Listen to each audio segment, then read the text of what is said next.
Ô, Rogerinho, vou te fazer uma pergunta que é até meio indelicada, e desculpe você que tem alguma dificuldade em casa, mas eu acho que é legal para a gente entender a cabeça desse sensacional amigo que está aqui nos dando essa entrevista. Se você pudesse hoje ter uma perna, outra perna, você ia querer ou não? Não, realmente não. E eu falo que eu tentei até ter uma prótese por sonho de ver outros atletas, né, ter. Agora, a perna física, não a perna metal, física, assim, de nascer com duas pernas, eu acho que não. Nunca assim, me revoltei lá atrás, igual eu falei, você tive o processo, mas depois que eu descobri a minha modalidade, o futebol de amputados, eu não queria ter outra perna, não. Sabe, porque assim, eu consegui superar tudo aquilo. E quando eu falei da perna mecânica, né, porque eu conheci alguns atletas que tinham a perna mecânica. Sim. Mas depois eu fui ter uma perna, ganhei uma perna, uma prótese, e eu vi a dificuldade que era de eu ter aquela prótese. Porque, não sei se você já reparou, Flávio, as pessoas, quanto menor tem a amputação, elas conseguem lidar melhor com a perna mecânica. Uhum. Quanto maior você tem de amputação, que é no meu caso, mais difícil você usar a perna. Um exemplo nosso, o Lars Grael, ele foi amputado, mas foi quase em cima, a perna inteira. E ele não usa uma prótese. E muitas pessoas... Dói, é isso? Adaptação? Não é que dói, eu vou explicar mais ou menos assim. Imagina que esse dedo fosse uma perna. Daqui para baixo eu coloco uma prótese com o pé, fica mais fácil para a gente fazer esse movimento, certo, que eu tenho o joelho aqui, certo? Certo. Concorda? Se eu perco assim acima do joelho, ele tem um espaço aqui da coxa, que ela vai afixar a prótese aqui, certo? E mesmo assim eu vou fazer sem o joelho, vou fazer meio que reto aqui.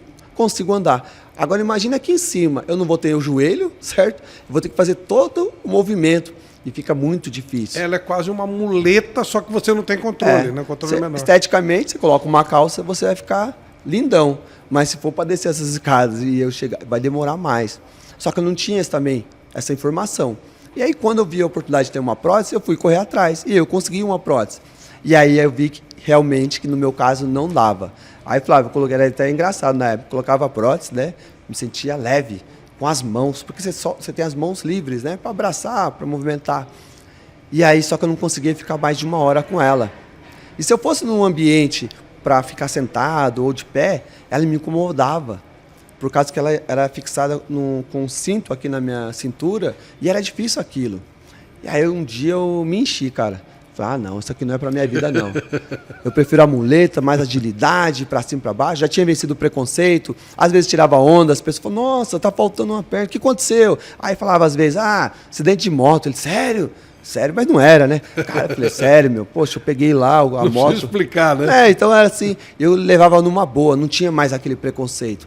E aí eu entendi da prótese também que não era para mim. E aí eu comecei a ver que outros atletas, né, tinham essa dificuldade também porque não dava, né? Então, assim, hoje, literalmente, se eu tivesse que voltar lá atrás e ter uma perna natural, eu não queria. E se uma prótese também, para mim, não ia me satisfazer, não. Como é que foi para você o gol do ano ser escolhido por um atleta que tinha uma deficiência? Cara, foi sensacional para a modalidade, né? Foi um belo de um gol. Assim, o cara ali pegou uma bola única ali, né, e fez um golaço. Mas para a modalidade, por quê?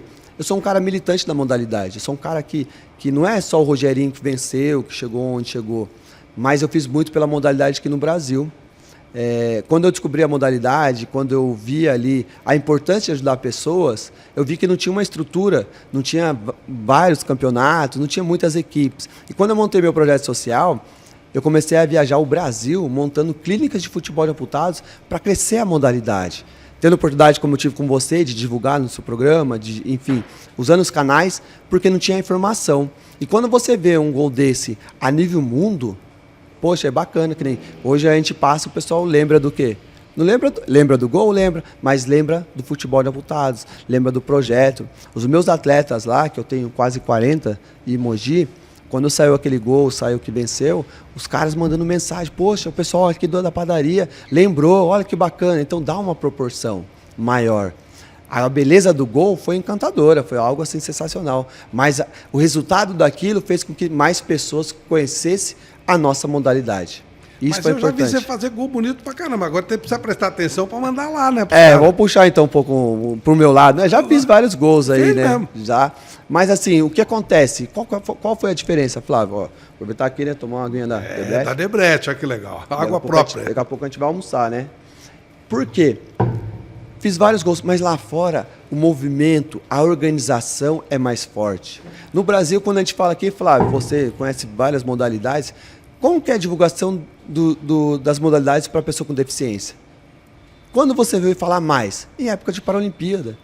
Em época de Paralimpíada você vê aquele tal. Você não, você é um cara que me ajuda, que assim, divulga a minha modalidade. Você que me ajuda. Não, mas assim, você fala da modalidade, você divulga.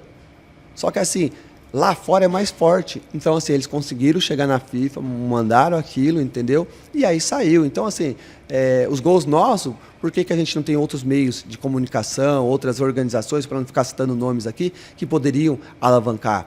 Quando eu falo que eu sou um gestor da modalidade, embaixador da modalidade, participei de 3 Copas do Mundo, e lá a gente tem reuniões com outros países, para saber do desenvolvimento da modalidade. Não é só jogar. E lá eu vejo que outros países estão à frente do Brasil no sentido de organização, no sentido de divulgação, como o próprio Gol Pusca. Então, assim, no Brasil necessitamos de mais apoio, de mais investimento para que outros gols desses venham a sair com grande proporção.